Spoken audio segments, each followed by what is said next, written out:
আসসালামু আলাইকুম সবাইকে। দোকান থেকে তো চড়া দামে শীট আমরা সকলেই কিনে থাকি, কিন্তু কখনো কি ঘরে এভাবে বানিয়ে দেখেছেন শীটগুলো? তো চলুন শিখে নেওয়া যাক।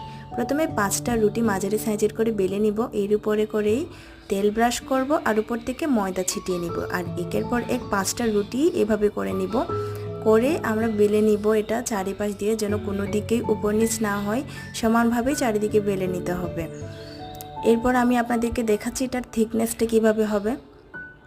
থিকনেসটা হতে হবে হুবহু এইভাবে, এতটুকু। আর এভাবেই আমরা গরম করতে দিয়ে দেব এই রুটিটা, যেন কোনো দিকেই কাঁচা না থেকে যায়।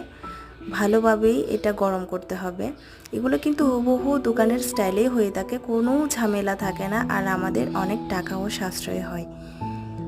এটা যখনই হয়ে যাবে আমরা এটাকে নিয়ে অনেক আলতোভাবে এটা তুলে ফেলা যায়। এইভাবে দেখুন, কোনো ঝামেলাই নেই। তো এবার থেকে দোকান থেকে নয়, ঘরেই বানিয়ে